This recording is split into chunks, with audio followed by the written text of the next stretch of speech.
17th Congress is hereby called to order. Let us all observe a minute of silent prayer.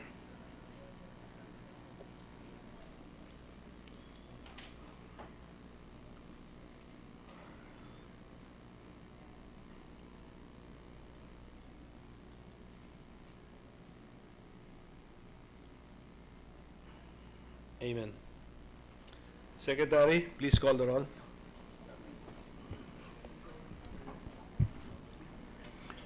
The Honorable Senators Angara,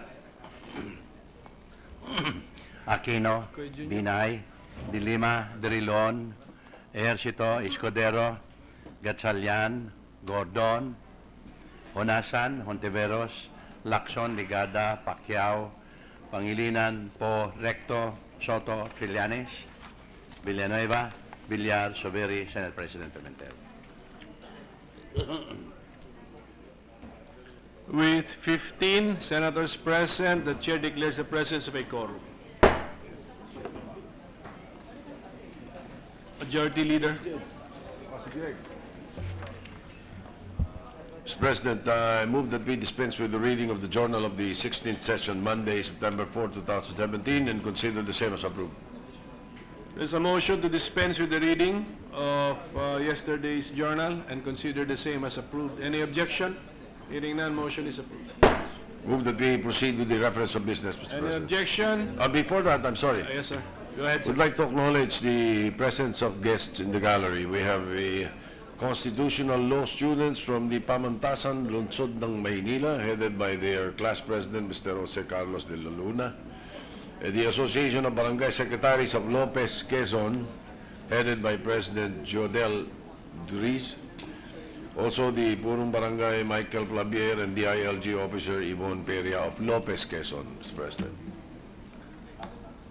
Welcome to our guests. Same advice to our constitutional law students. Study very well. Welcome to Attorney Franklin Quijano of PVDEC, who is also here. Yes. Thank you. Good afternoon. Thank to you. all. So I move that we proceed with the reference of business, Mr. Any President. objection? Hearing none, motion is approved.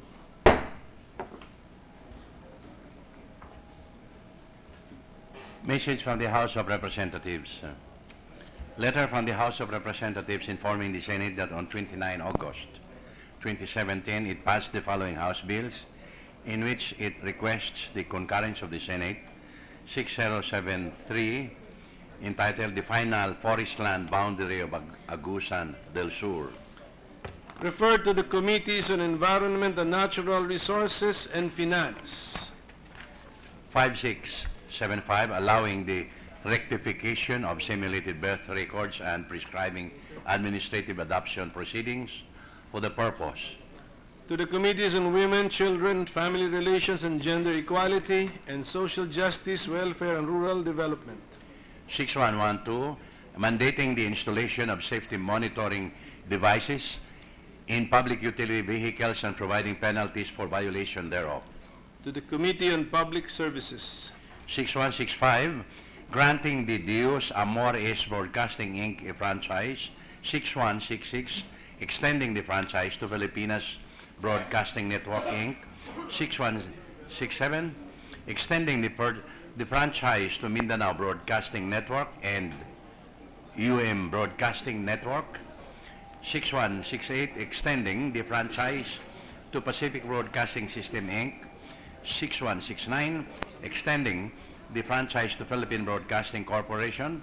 6170, extending the franchise to RMC Broadcasting Corporation. To the Committee on Public Services. 6160, declaring September 7 of every year a special non-working holiday in Cavite City, Cavite, in commemoration of its founding anniversary. 6178, declaring January 11 of every year a special non-working holiday in Bataan, to be known as Bataan Foundation Day. To the Committee on Local Government. 6186, a regular campus of the Dr. Emilio Espinosa Sr. Memorial State College of Agriculture and Technology, to be known as the Dr. Emilio B. Espinosa Sr. Memorial State College of Agriculture and Technology, Kawayan Campus. To the Committees on Education, Arts and Culture, and Finance. 6202, establishing the South Cotabato State College in Surala, South Cotabato. 6203, converting the Sorsogon State College, Sorsogon, to be known as the Salvador H. Escudero III State University. To the Committees on Education, Arts and Culture, Ways and Means, and Finance. Bill on first reading, 1577, an act establishing the Filipino Identification System, Senator Emmanuel Manny Pacquiao. To the Committees on Justice and Human Rights and Finance. Resolutions. Number 488, resolution directing the proper Senate committees to conduct an inquiry in aid of legislation on the reported rise in the Japanese encephalitis cases in the country. Senator Maria Lourdes Nancy Isbinay. To the Committee on Health and Demography. 489, resolution congratulating and commending the Filipino medalists who competed in the 29th Southeast Asian Games that was held from August 19 to 30, 2017 at Kuala Lumpur, Malaysia. Senator Maria Lourdes Nancy Isbinay. To the Committee on Rules. 490, resolution honoring and commending the recipients of the 2017 Metrobank Foundation Outstanding Filipino. Senator Maria Lourdes Nancy Isbinay. To the Committee on Rules. Committee report number 162, prepared and submitted jointly by the Committees on Urban Planning, Housing and Resettlement, Civil Service, Government Reorganization and Professional Regulation, and Finance on Senate Bill number 1578 with Senators Ligarda, Drilon, Ejercito, Pacquiao, Binay, Angara, Villanueva, Gatchalian, and Trillanes IV as authors thereof, entitled An Act Creating the Department of Human Settlements and Urban Development, defining its mandates, powers, and functions, providing funds therefore and for other purposes, recommending its approval in substitution of Senate Bill numbers 37, 232, 328, 952, 1139, and 1182. Senator Joseph Victor Ejercito. To the calendar for ordinary business. Ito yun. Majority Leader.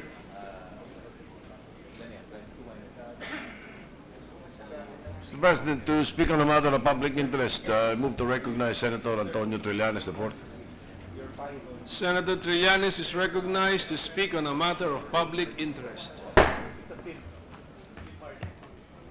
Thank you, Mr. President.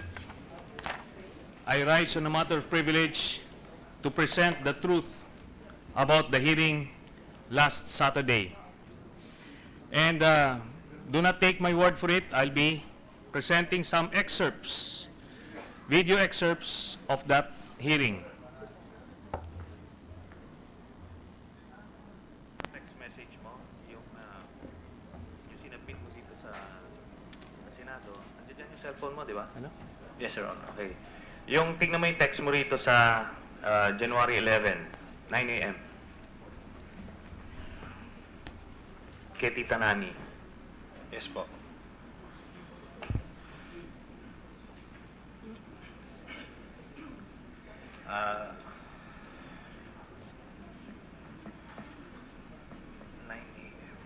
Text po niya yun, Your Honor. Sige, sige.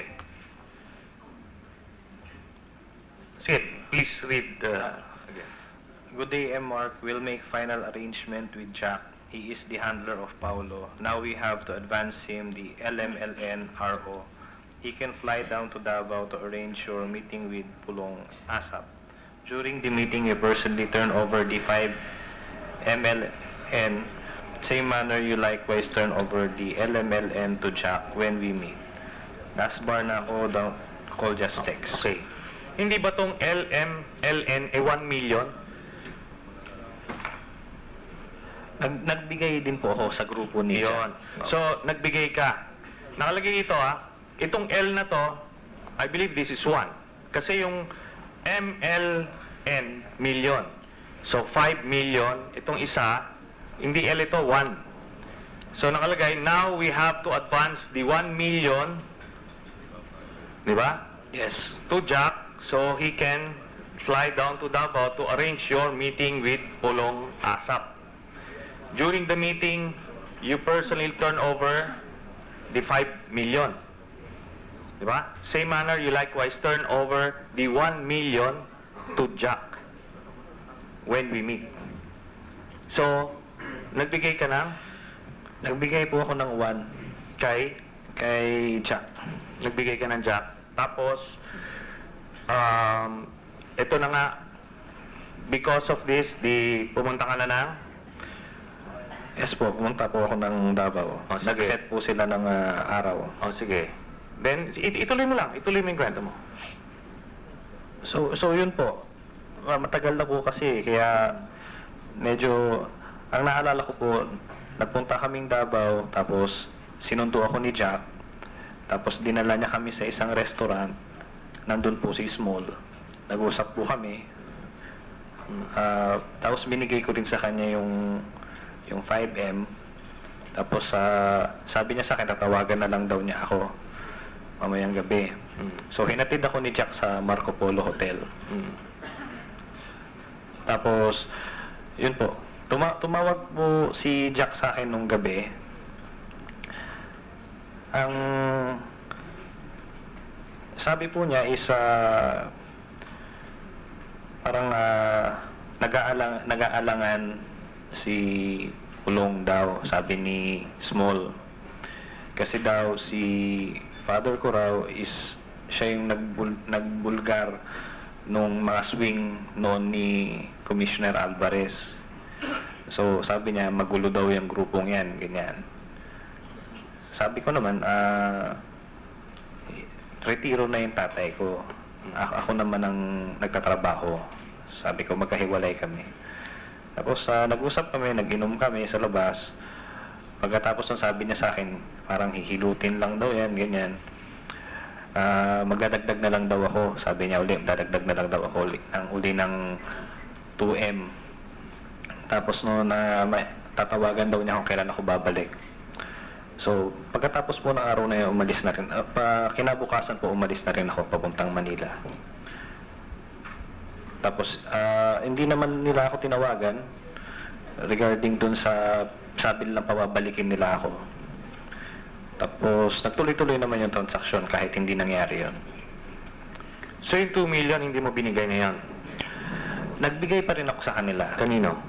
Kay Jack. Kay Jack, pero with the understanding na eventually, kanino mapupunta yun? Ang sinasabi nila is para daw kay Pulong yun. Kay Pulong. Sabi po nila. Sino yung Pulong? Again, just for the record. Ang sinasabi po nilang Pulong is si Paulo. Paulo Duterte. Paulo Duterte. Okay. Ngayon, nagbigay ka ng 5 million kamo kay Small Abellera. Yes po. Okay. Siya, first time mo lang siya na-meet, si Small Abellera? Yes. First time po. First time. Pero, hindi ka ba nag-alangan na parang baka ini-swindle lang o nagne-name drop lang itong grupo na ito? Naisip ko na rin po yun. Kaya lang ang nag-refer kasi sa akin si Jojo Bacod dun sa grupo na yun si Jojo Bacod naman, nung umupo si Commissioner File doon, hindi naman ako nagka-problema. Okay. So, sigurado ka na pagka sinabi nitong Jojo Bacod, hindi yan basta-basta. And precisely, nung nagbigay ka ng 5 million na yan, plus yung 2 million, balik lang lahat ang nilabas mo, 8 million. 5 million, Yes. 1 million, 2 million, so 8 million dun sa grupo na yun. Ano nangyari dun sa alert na ginawa dun sa shipment mo? Na-release naman po. Na-release. So, kumaga, kung walang koneksyon talaga itong si Small Abellera, walang mangyayari doon sa alert mo. Ganun ba yun? May connection po siya. Okay, may connection siya. Kasi nailabas niya yung container. Okay. Sa palagay mo ba sa... Anyway, ano lang ito eh. This is just... I'm just asking for your opinion. Palagay nyo ba pagka dyan sa customs, pag may nag-name drop ng, for example, Paulo Duterte, Pulong Duterte, kapani-paniwala ba yon or ginagamit lang ba yan ng kahit sino lang? Ano po kasi dyan sa Pierre, madalas yung name drop na yan eh. Hindi ko rin sure. Hindi. Pero pagka sinabing Pulong Duterte ang backer niyan, siyempre yung mag-name drop niyan eh, hindi ba mag-aalangan ka, mamamatay tao nga yung pamilya nila eh, di ba? So, bakit mo ini-name drop yun tas hindi ka magdi-deliver? So, in this case, kay Small Abiliera sa grupo nila, na name drop yung Pulong, pero nangyari,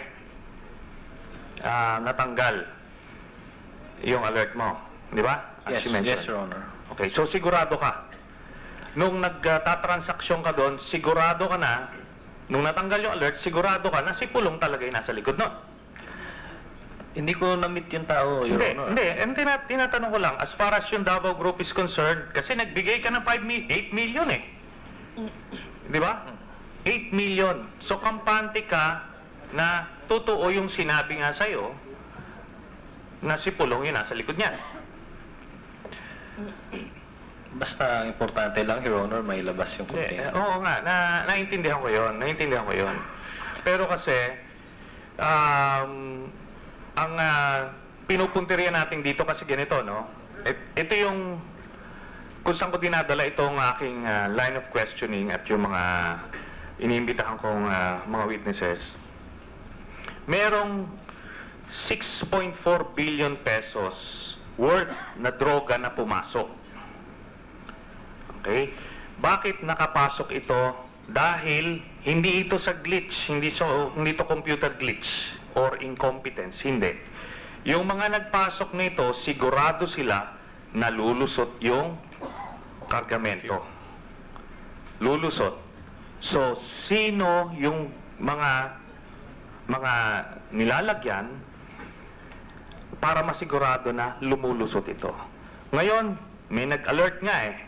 Na-alert yung mga kargamento, pero sino yung nagmamaniobra para matanggal yung alert? So, ito na nga. Lumabas ito sa report ni Senator Lacson, itong Davao Group through Charlie Tan. Kilala mo si Charlie Tan? No, Your Honor. Hindi mo kilala? Andito sa text message mo. Your Honor, kasi nung time na yon, yun po ata yung kay Jack Lam, narinig ko yung balita na Okay. lumabas yung pangalan niya. So, hindi mo siya kilala na player siya? Hindi po. Hindi. Pero na-mention mo lang dito. Na-mention ni Tita Nani. Yes po. Okay. Na-mention ni Tita Nani. Si Tita Nani, sa Davao Group siya. Is not? Yes, Davao Group. Okay, Davao Group. So, na-mention din ng mga natanong natin from Customs about the Davao Group. So, itong Davao Group, tatlo na ang nag-mention. Si Senator Lacson, ikaw, tsaka si Deputy Commissioner Gambala na at least na naririnig nila. So, ito na nga yung Davao Group na nag-hover sa customs operations. At nahimay mo, Tita Nani, Jack, Small, tapos eventually, itong si Big Brother, na na-identify natin na si Colonel Kapuyan, and may Noel. Yes. Na-mention ka Noel. So, yan yung, at least yung Davao Group, na lahat sila, ang sinasabi, ay itong si Pulong. Okay? Pero, dadaling kita dito sa isang text nyo. Dito sa March 3, 5:40 PM text message mo.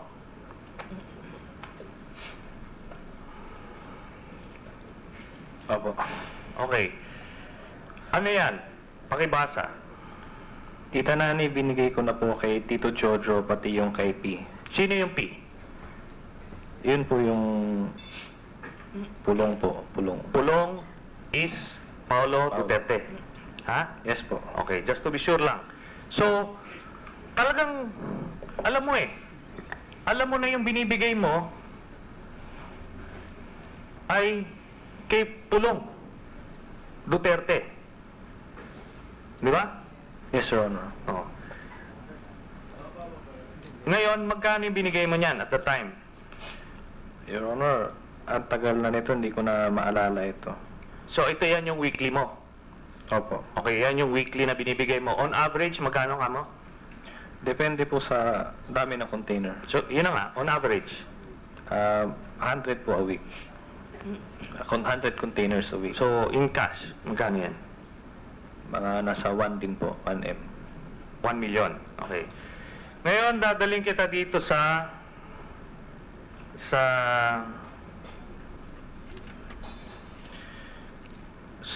text ni Tita Nani sa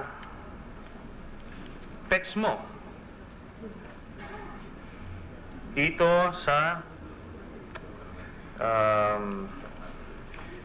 after nung February March 17. March 17, 2:38 p.m. Basahin mo yung series of exchanges na yan. March 17.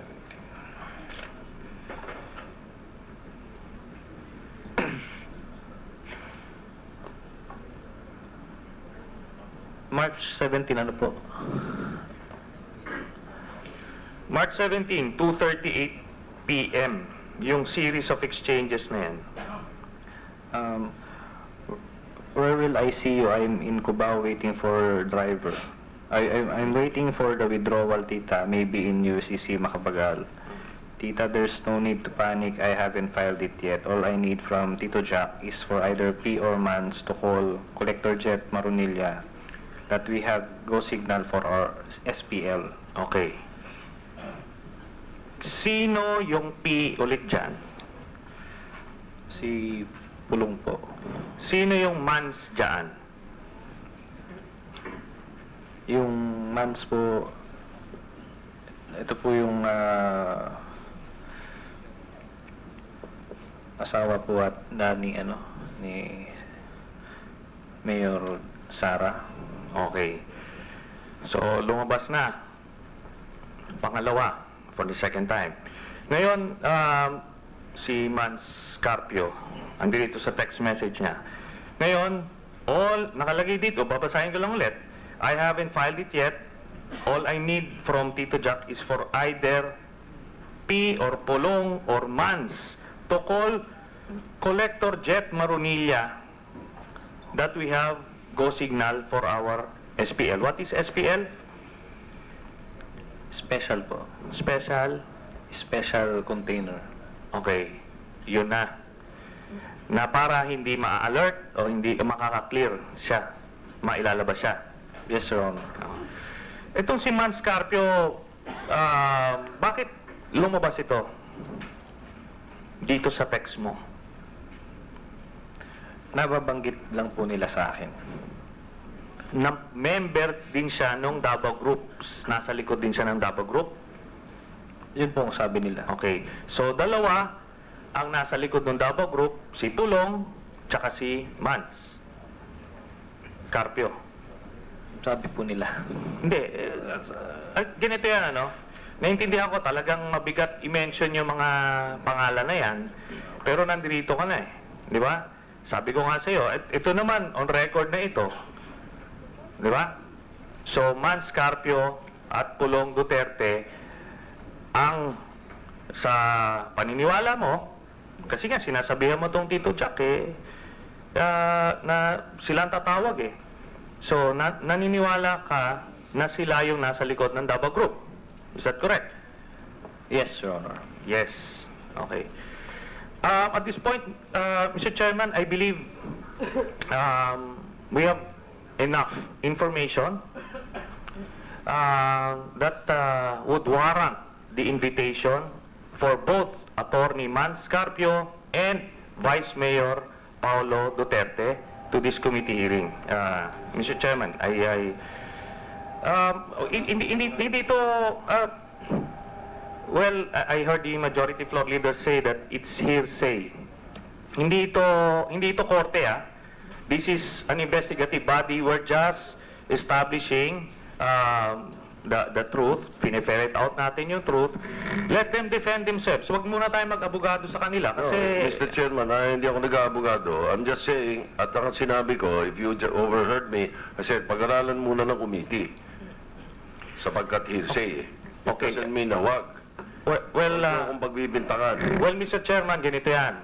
May mga in-invite ako rito na hindi nga na-mention. In-invite naman natin. Pero itong dalawa na ito, unless sacred cows ang treatment ng committee na ito sa kanila. These people were mentioned. So ngayon, I'm just asking that these people be invited. Mr. Chairman, I believe it's fair. They also have the chance to clear their names. Kasi na-mention sila talaga dito Mr. Chairman. All right, thank you, Mr. Chairman. Total, yun na yung final word ni Senator Trillanes. Before you do invite, at sabi ko nga, pag-aralan muna ng committee, let me ask naman the questions on the other side of the coin so that we will see if we need to really invite these people or not. Ano? I will first ask Mr. Taguba some questions, and I will not ask you to give me the answer I want to hear. I want to hear what you want to say. What you really want to say, ano? Hindi kita pipilitin sumagot ng ayaw mong sabihin. Sino yung Jack na sinasabi mo na konektado sa Davao Group, nag-connect sa'yo sa Davao Group? Okay. Doon po sa unang video na pinakita ko, meron ba kayong na-detect na unparliamentary act doon? And I was looking at the reaction of the chairman of the Blue Ribbon Committee, Senator Gordon, nung sinabi ko, wag muna tayo mag-abogado doon. He was just seated there. He didn't look offended at all. Okay? And si Senator Soto, I felt he was offended, and he said his piece. And sinabi niya na, wag mo ako pagbintangan. So I took that as na offense, so I backed down and we moved on. Doon sa exchange na yon, i-expel ako doon, isususpend ako doon, i-reprimand ako doon. So that's a food for thought. Anyway, next video. This will be a shorter one. Mga storya na to tungkol sa Davao Group na nasa likod si Paulo Duterte at Mans Carpio? Hindi po, Your Honor. Hindi. Yan yung pagkakaalam mo. Okay. And yung text message... Let him answer. You're concluding, hindi pagkakaalam mo. Because that, sabi niya kanina, yun ang, hindi niya, opinion niya, yun ang sinasabi sa kanya. O sige, ganito na lang. Itong si Tita Nani ba, Davao Group o hindi? Yun po pagpakilala niya sa akin, Davao Group. Davao Group siya. Davao Group si Tita Nani. Okay? Ngayon yung sinasabi ni Senator Soto kanina na itong shipment ay hindi kasama, hanggang kailan kayo nag-disengage ni Tita Nani? Hanggang itong May.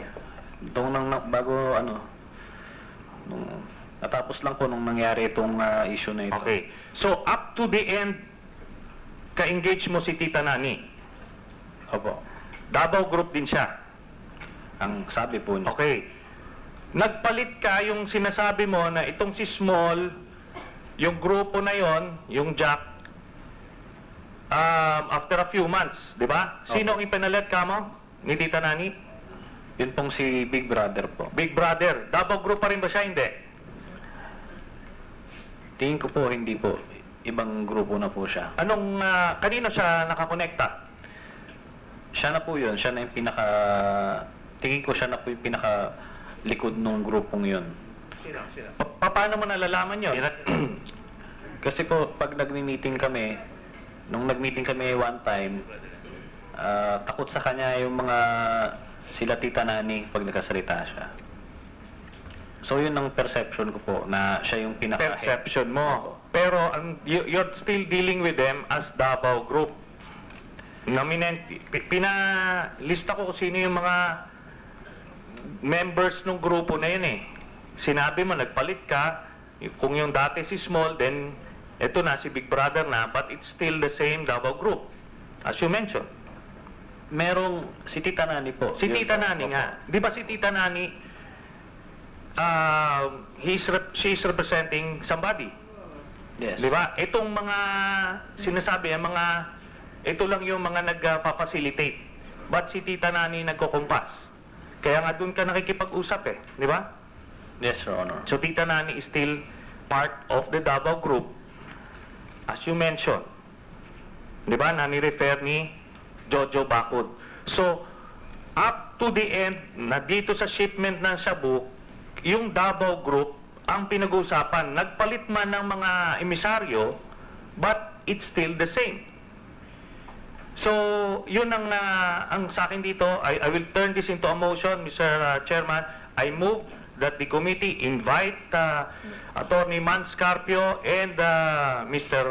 Vice Mayor Paulo Duterte to the investigation. You may do so. Okay. So, the motion has been made dahil itong mga ibang resource persons dito, they were invited quietly and wala naman nangyari.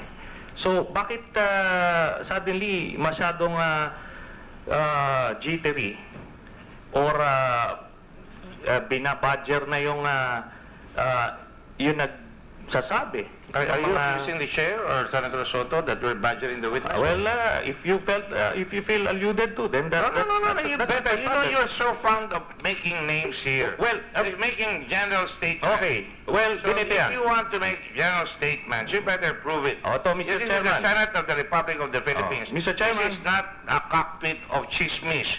We are here investigating real things. Yes, Huwag ka definitely. nagdadaldal dito na hindi Okay. mo nalalaman. Mr. Chairman, You are gusto ko out of lang- order. Session is suspended. Nagiging committee di absuelto ang Blue Ribbon Committee. I will move for your contempt then. I object. I will I order object, you- Mr. Chairman. Committed. Session is resumed. The secretary, I made the objection. No, Mr. Chairman, you're not a one-man that is on committee here. record. Committee So- to suelto. Yes, nagiging And committee di I will put you absuelto. under ethics now. Yes, yes, please do so. I welcome that. Call the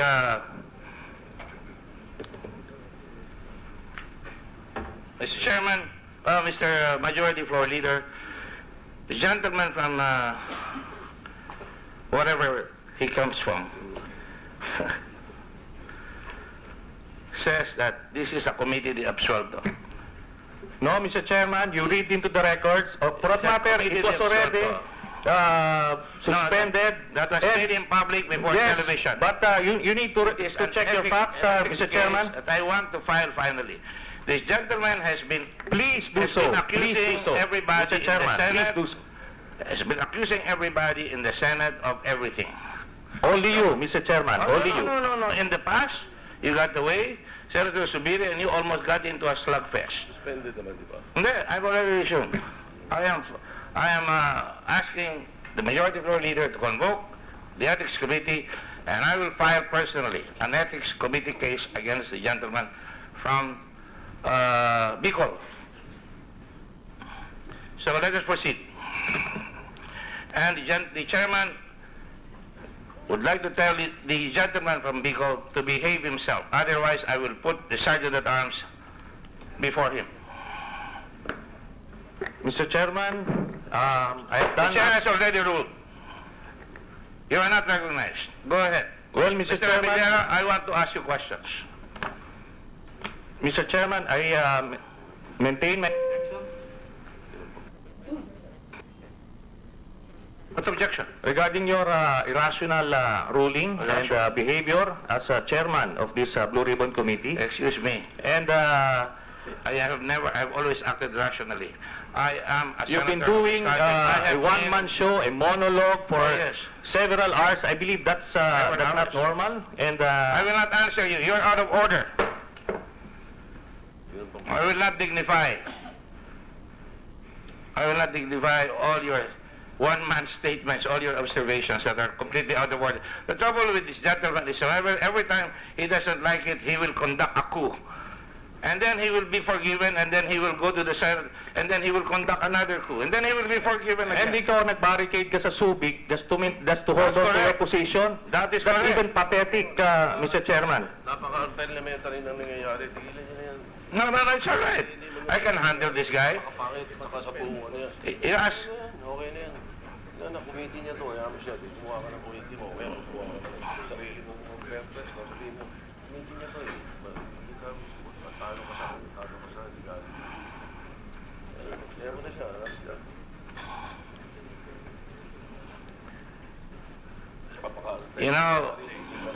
You know, there is such a thing as disruption of legislative hearings. I've not suspended it. Sino? I move to suspend for a few minutes, Mr. Chair. All right. Okay. Yan po sa nakita nyo yung exchange. Nakita natin what triggered it, at paano nag-react yung dalawang senador.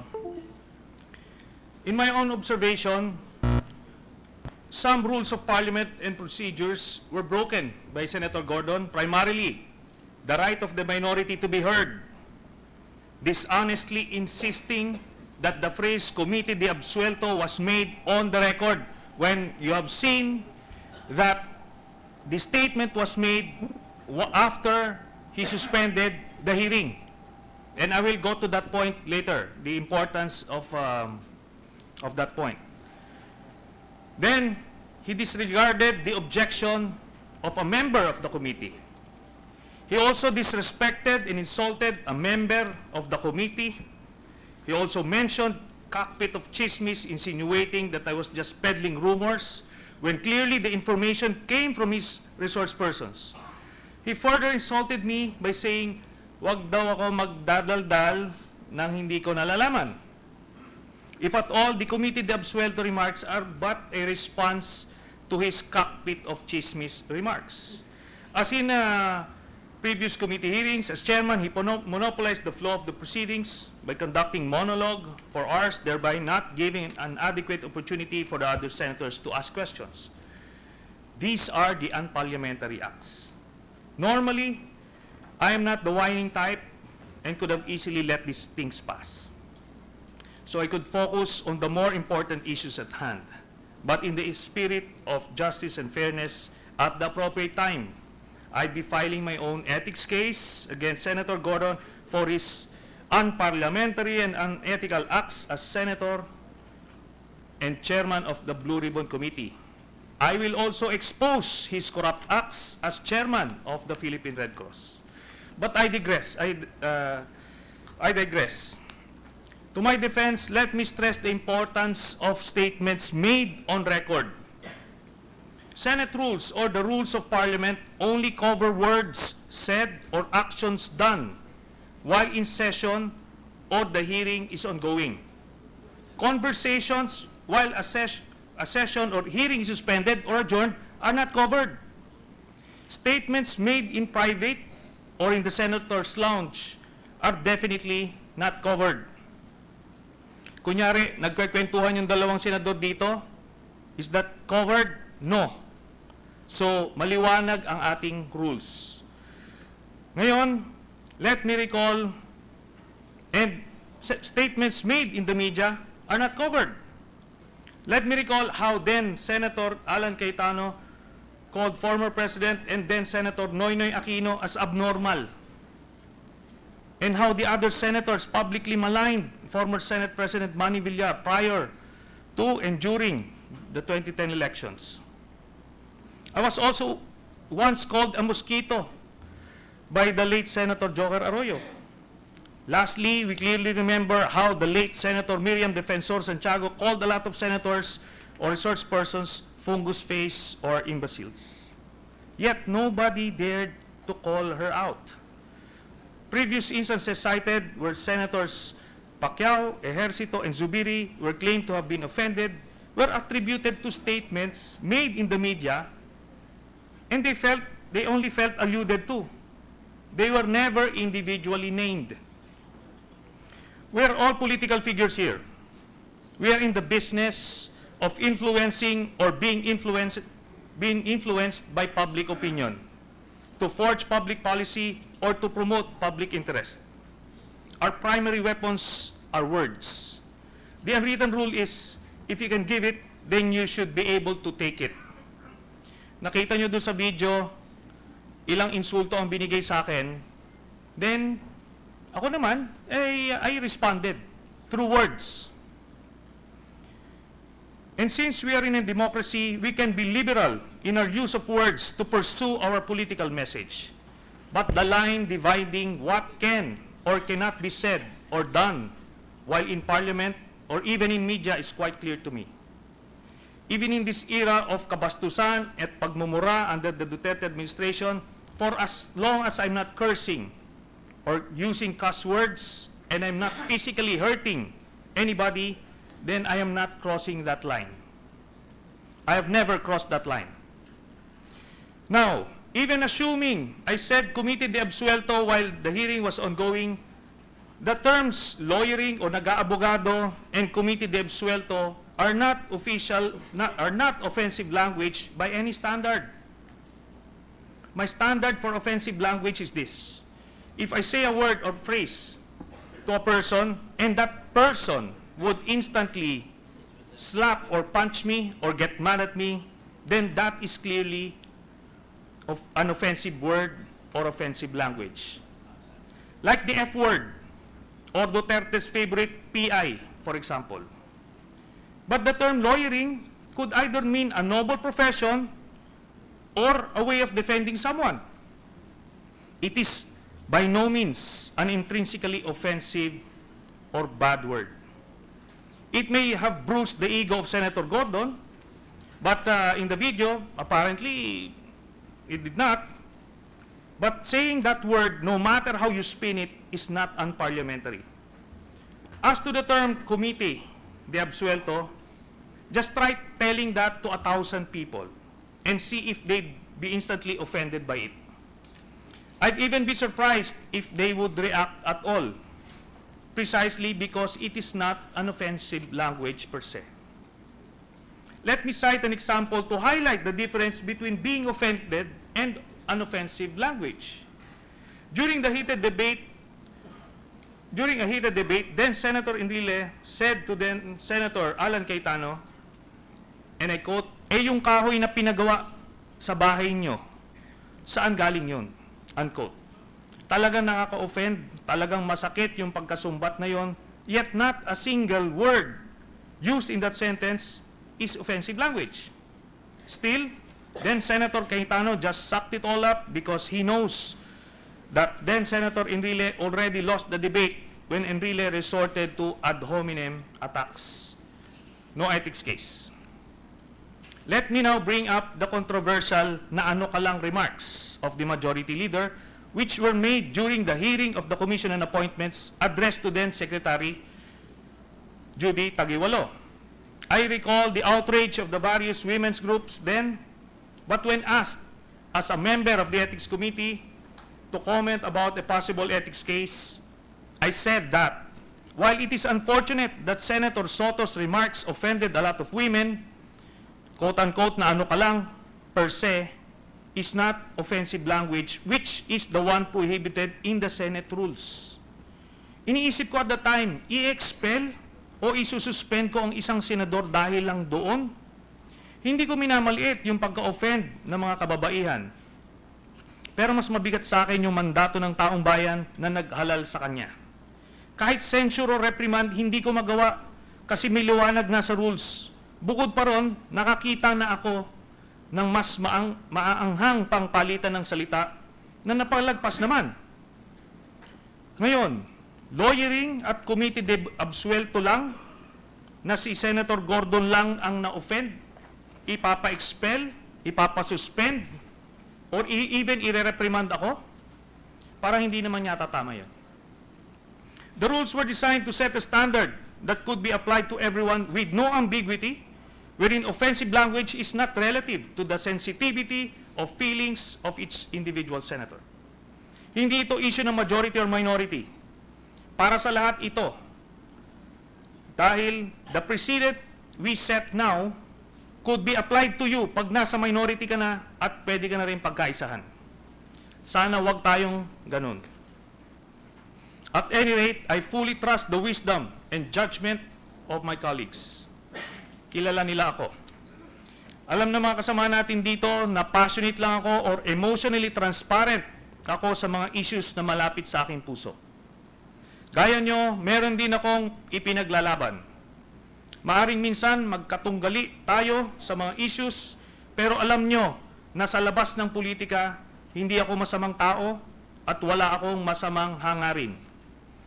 Maaaring mabigat ako nakaaway sa mga tiwali, pero alam nyo na tunay ako makipagkaibigan. Maayos at diretso ako kausap at tapat ako na kaalyado na handang makipaglaban para sa inyo. Kilala ko rin ang mga pinagkakautangan ko ng loob at tinatanaw ko yang mga yan hanggang nasa tama. Alam nyo rin na hindi ako marunong mambuli. Marunong lang ako tumayo laban sa mga bully paminsan-minsan. Lastly, maaring magkakahiwalay man tayo ngayon sa pananaw sa politika, pero malay nyo, sa malapit na hinaharap, baka magkakasama rin tayo. At this point, Mr. President, I'll be stepping down as a member of the Ethics Committee so as not to influence the case against me. At the proper time, the minority leader, Senator De Rilon, would designate my replacement. Maraming salamat po.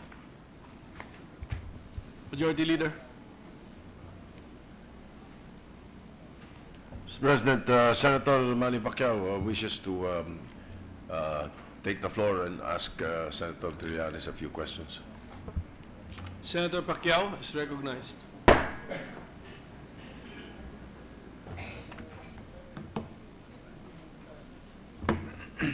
Thank you, Mr. President. If the gentleman from Bicol has some questions. Yes, please, Mr. President. Mr. President, about this shipment of Shabu investigation and Bureau of Customs, we are investigating the shipment of Shabu, not the Tara issue. Do you aware that aware po ba kayo na si Taguba, sinabi kasi niya na after the transaction yung Tara issue, Tara issue is mula pa noon yan na ilang dekada na naririnig natin yung mga Tara issue diyan sa Bureau of Customs. Sinabi ni Taguba na wala ng connection yung shipment nung yung shabu, yung 604 kilos na shabu na nakalusot sa Bureau of Customs, wala ng connection ang Davao Group doon na sinasabi na hearsay ni Taguba. Ano po ang tingin niyo rito at paniniwala ninyo doon sa sinabi ni Taguba? Mr. President, well, precisely, that's why I had to show the video so that the other senators would be enlightened about what went down during that committee hearing. And it was clearly mentioned by Mr. Taguba that when I asked him if Tita Nani is part of the Davao Group, he said yes. So I asked him again, when did Tita Nani disengage? He said until the end or when the controversy broke. So from January, when he disengaged Tita Nani and the Davao Group, until the controversy broke into the consciousness of the public, the Davao Group was there. So Therefore, the Davao Group is clearly involved in the shabu shipment, Mr. President. No, maliwanag po yan na nandito ako mismo, narinig ko sa Mr. President sa bunganga ni Taguba na sabi niya na wala ng kinalaman ang Davao Group o kung ano man yon doon sa shabu na nakalusot na 600, more than 600 kilos na shabu na nakalusot sa Bureau of Customs.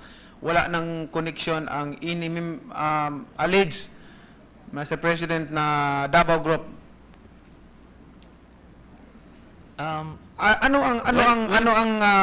Mr. President, gusto lang tapusin yung tanong ko.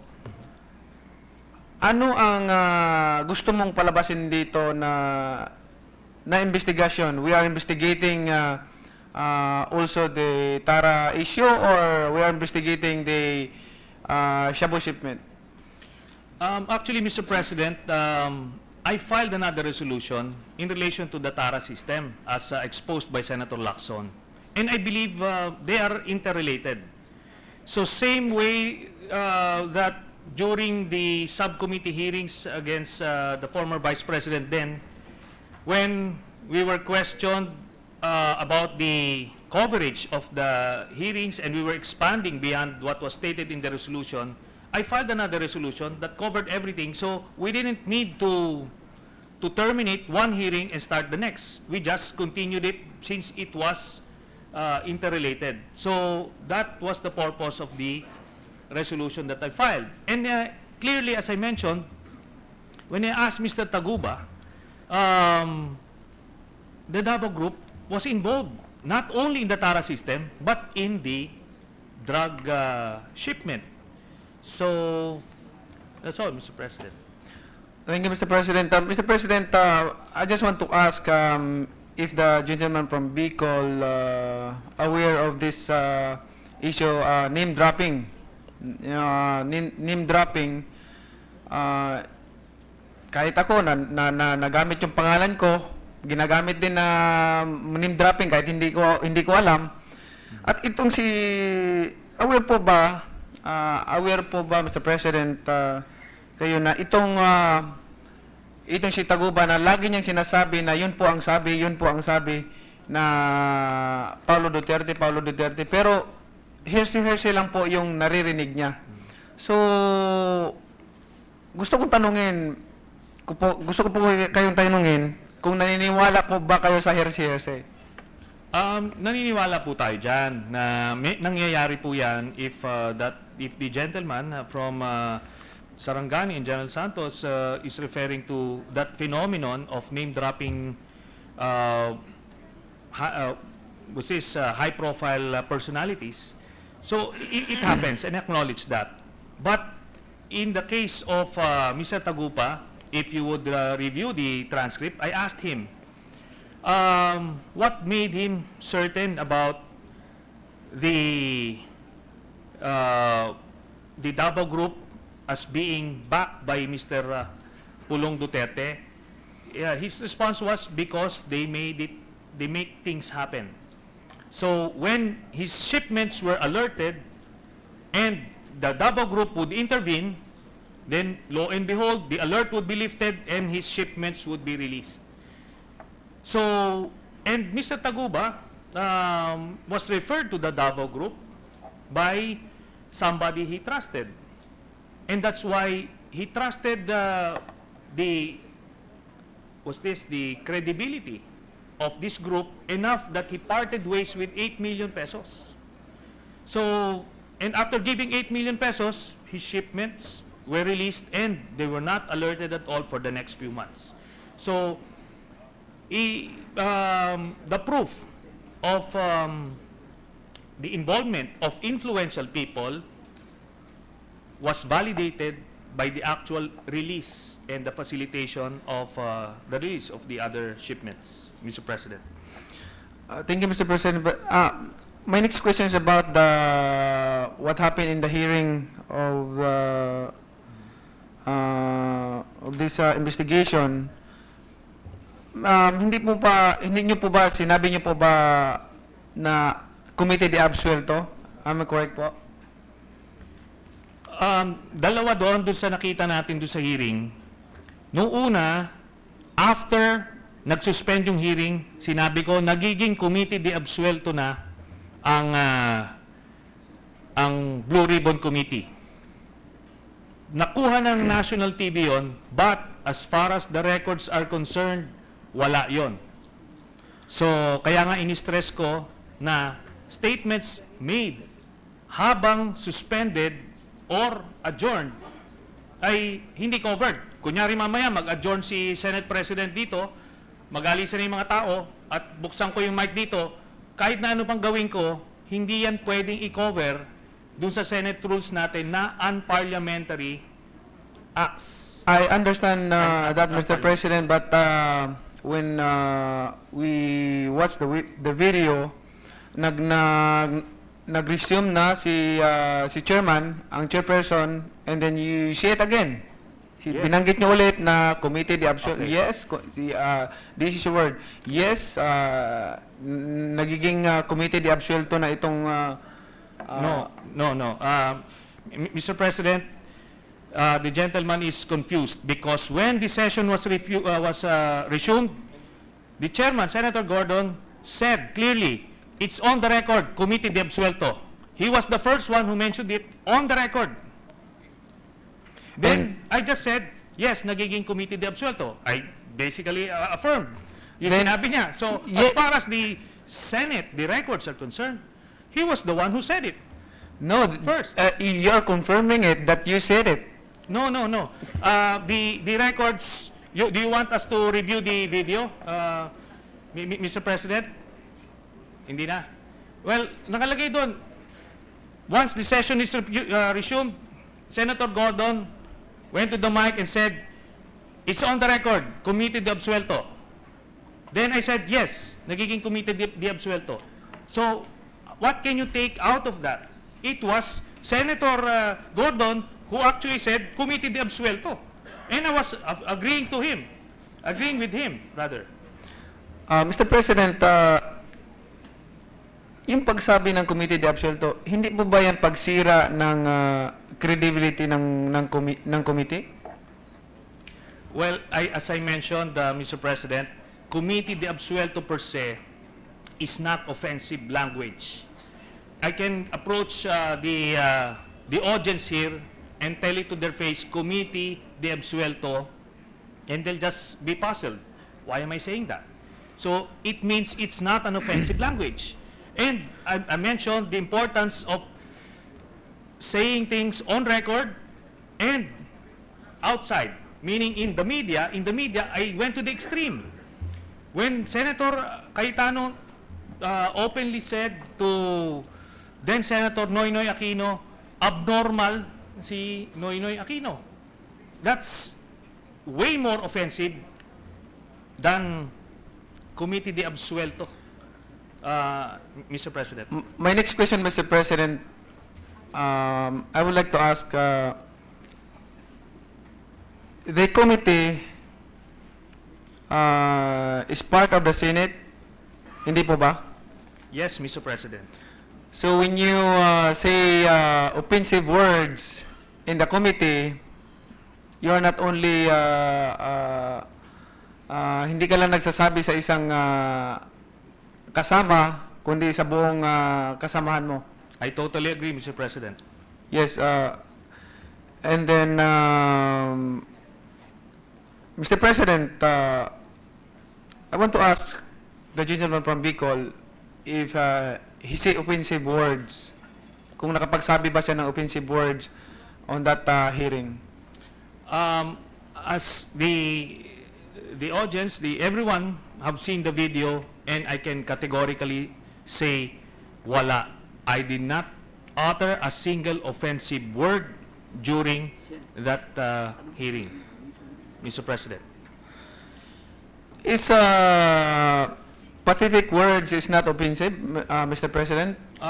Mr. President, that word is an adjective. And we're not limited to the use of words found in the dictionary, Mr. President, unless and until they fall under that category of offensive language, Mr. President.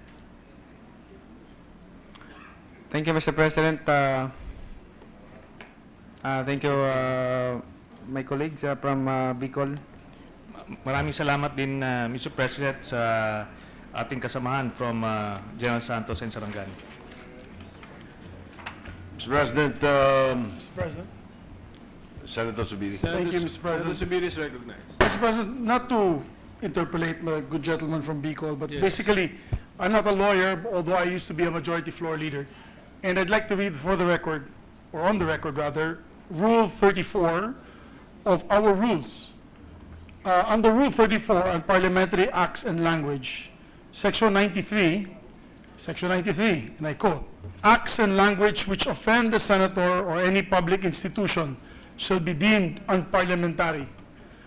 Section 94, "No senator under any circumstances," meaning in and out of the session floor, in and out of a committee. Let me repeat. No senator under any circumstances shall use offensive or improper language against another senator or any public institution.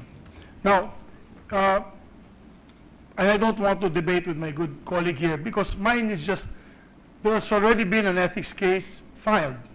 Since there's already an ethics case filed, let us listen to the facts of both sides. Let Senator Gordon present his case. Let Senator Trillanes, of course, defend this case. And we can make a decision thereafter. There's a process in the Committee on Ethics. And I think we should just move forward to that and wait for that process to continue, Mr. President. Thank you very much to the gentleman. I totally agree, Mr. President. Just let me just respond to that section read into the records by Senator Zubiri. The title in that same book that he read, it says unparliamentary acts. When you say unparliamentary, you are referring to while the Senate is in session or during a committee hearing. And the second one, I think that's section 94. 94. In the phrase under any circumstances, then he mentioned whether inside or outside. Wala po yun. Walang nakalagay na ganon dun sa ating Senate rules. Under any circumstances while the Senate is in session, because ang nire-refer is parliamentary acts.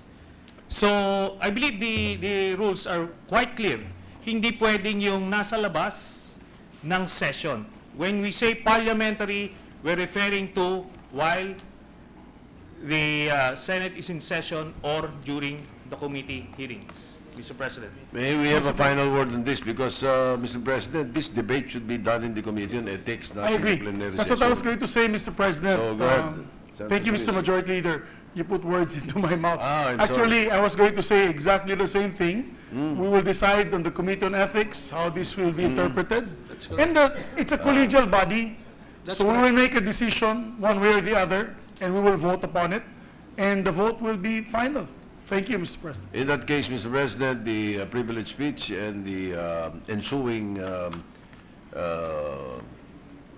debate or interpellation, I move that we refer to the Committee on Ethics.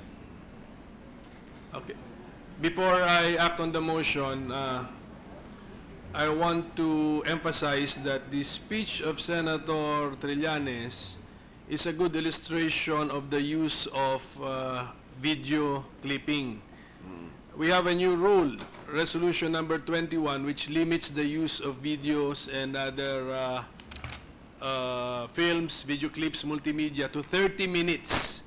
And he consumed 27 minutes. So the new rule was not violated. But we are monitoring the length of time of the video clips and other footages that is incorporated in a speech. So Thank you for reminding the members, Mr. President, because precisely I formulated and I presented that particular new rule into the rules because we might just have a filibuster and somebody can play the Ten That's correct. Commandments, the movie Ten Commandments. We were monitoring 2 time limits for video Yes. clips 30 minutes and for the entire privileged speech 1 hour. Okay, so Yes. any objection to the motion to refer the speech to the Ethics Committee? Hearing none, the motion is approved. Senator Gordon, Mr. Senator President. Gordon is recognized. Mr. President, I'm glad that the majority floor leader, in his wisdom, has said that it should be referred to the committee because that's where it belongs. My point here lang is I'm not going to reply to it. I will not even dignify it because the proper venue will be in the committee. I just would like to take umbrage at the fact that this representation has been a volunteer of the Red Cross for almost 50 years since I graduated from college, and I followed the footsteps of my mother in the Red Cross. I've seen many events in my life where we've been in earthquakes, we've seen suffering, we've been in floods, volcanic eruptions, shipwrecks. We've been everywhere, even abroad, Mr. President. And this representation was elected chairman of the Philippine Red Cross. I am a volunteer, Mr. President. I do not get any salary or allowances from the Philippine Red Cross. I use my time efficiently, and when I'm senator, I try to make use of my time, not in idle, occupations. I think Senator Zubiri and Senator Gatchalian will bear me out. All my moments are spent trying to fashion out a better service for the Red Cross, especially these days when we have problems in Malawi.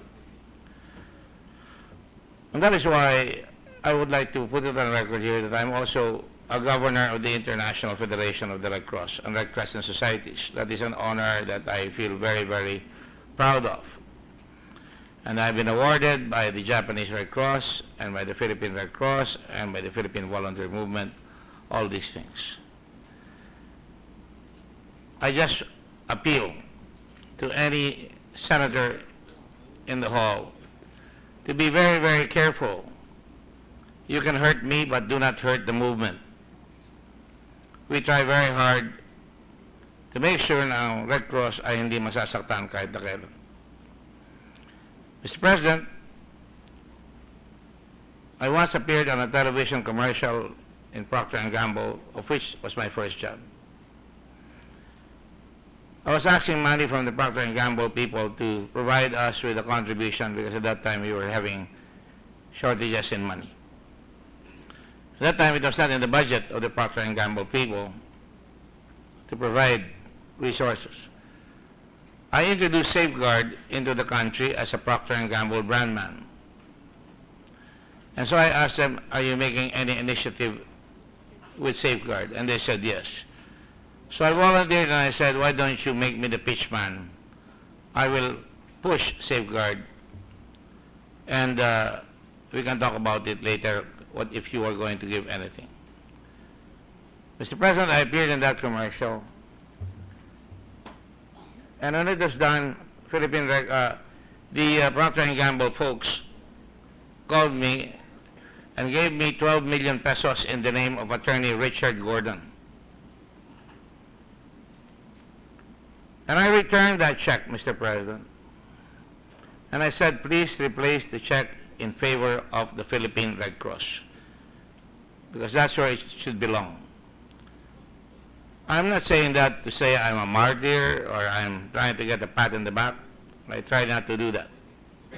Every day people help. I forget whom I help. I've helped friends and enemies.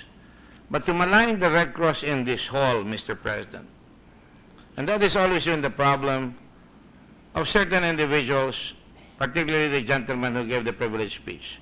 He thinks that he does his job by making sure that his conclusions are in his mind, and when he asks questions, he thinks that he's already proven his point. That's why he's having a hard time trying to understand what hearsay is. You can imagine if we accept all the hearsay, we will be investigating forever and be chasing after shadows, Mr. President. And I understand that because he's a lawyer. He never made it to the University of the Philippines as a law school graduate. It's hard to make it there. He never made it to any college of law. It's hard to be a lawyer, Mr. President, because there are technical terms.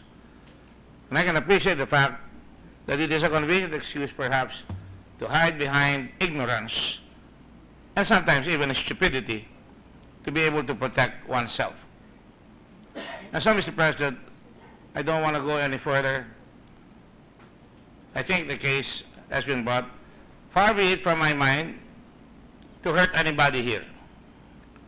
Again, when I filed that ethics complaint, I filed it to protect the Senate, to protect the Blue Ribbon Committee, the dignity of the Blue Ribbon Committee. I would not want it seen later on that nobody would want to come because we keep asking them questions that are not allowed. I would not want them not to come because names have been mentioned here, and I'm not going to mention it again. I just want to end here. It is in protection of the dignity of the Senate and my own self that I'm a senator, and I'm proud to be a senator, and I try my darndest best every day to work more than the normal hours. You can ask the security here, my people are the last people to get out every night because we work long hours. Even the Blue Ribbon Committee, they work long and hard every time we prepare. We are not gunslingers, Mr. President, that you call to a committee and then shoot somebody right away, kill his reputation. We go every step. We try to find out and trace and try to make a connection so that when we ask questions, they get caught. That is why we caught the two Chinese. We detained them and we got information from them. That is why cases are being filed already. That is why Mr. Taguba was forced to make the TARA. You will recall we even went there, and when he said he was going to say it, I remember Senator Angara said, sabihin mo na lang, and with all due respect, Senator Angara said, no, let him write it. I want to be sure he wrote it. We take great pains to be careful, Mr. President. We deal with reputations here. The gentleman who just spoke has a reputation to protect, and we respected him. I respect him. Even now, as a senator, I respect him. I'm not going to go down to the level of muckraking. I'm not going to wrestle with the pig. That was what my mother used to tell me. Huwag kang makipagbuno sa baboy. Ang baboy mahilig sa putik. Pag nakipagbuno ka sa baboy, mapuputikin ka. Kahit na ayaw mo sa gusto mo. I've never done that with any politician in my life, Mr. President. It's easy to do that. You're tempted to do that. But we will not, because this is the Senate of the Republic of the Philippines. Sometimes we forget that. Sometimes when we act outside, just this afternoon I was having lunch with my schoolmates. And some of them, as they're wont to do, being senior or graying men, they were showing a picture of a lewd picture. And they were giving it to me, and I said, I don't want to touch it. I'm a senator, and I don't want to touch it because baka may makakita sa akin, eh masabi pa na nakikisama ako dyan sa mga kalokohan na yan, na hindi na alam ko naman kalokohan lang natin, gym locker talk if you like, but I didn't do that. So, Mr. President, I would like to request the Senate to extract the words out, to expunge the words Philippine Red Cross. He can accuse me of corruption. That is his privilege. But do not drag the Red Cross, especially when there is no proof of that. Oh, I know he's been looking for material in the Red Cross. We have our own enemies in the Red Cross, Mr. President. But I would like to expunge that in the record, if I may. If the Senate will. If he wants to file charges against me, he may do so. It's a free country. I'm ready to answer that. On that note, Mr. President, that is my humble request. Thank you very much. Majority Leader, what is the... Is there a pending motion? No, there is no motion. It is a request, Mr. President. I move that, this is my motion. I move that the request be referred to the Committee on Rules. Okay. We'll study the Yes. the Because possibility of expunging. We need to go over the Yes. transcript, yes, that's I right. think, Mr. President, Yes, may I- before I process. I believe the request is really a motion to strike off the record the word Red Cross. What the Yes. good gentleman from Subic is saying, that he's not objecting that he be called corrupt. Wag lang ilagay yung pangalan na Red Cross. Is the motion of the majority leader acceptable to Senator Gordon that the motion be referred to the Committee on Rules so that the transcript will be reviewed? It seems a very simple request, and I'm not an unreasonable man. If we want to complicate the matter, we can refer it to the Committee on Rules. But I do mind, and I'm sure Senator Zubiri, who's in the Red Cross, and Senator Gatchalian, who's in the Yes. Red Cross as governors, will mind, but I will leave it Yes, to the best judgment. the request is, revolves around the mention of Red Cross. Okay, that's the, any objection to the motion of the majority leader?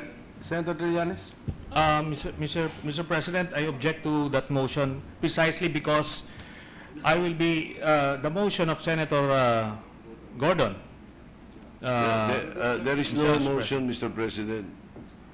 It is a request. He said it is a humble, we can look at the journal. I He will said submit to the It's a humble request Majority Leader. that we expunge the mention of Red Cross. I said, Right. my motion is Yes. now to refer it to the Committee on Rules so that they can Yes. review what was said. The pending motion is referral to Committee on Rules. Are you objecting, Senator Trillanes? No. Is there any objection? Hearing none? Just one more final point, Mr. President. I have always respected the Philippine Military Academy. And one raw mistake, I will not charge the Philippine Military Academy. That's the whole point. Okay, that's not an objection. Hearing none, the motion of the majority leader is approved. Mr. President,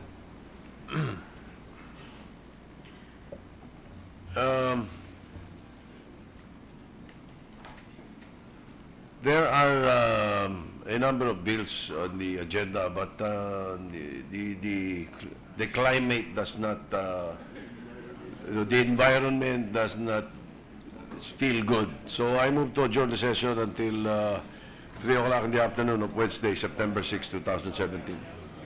Any objection? Okay, there being none, session is adjourned until 3 o'clock in the afternoon of Wednesday, September 6, 2017.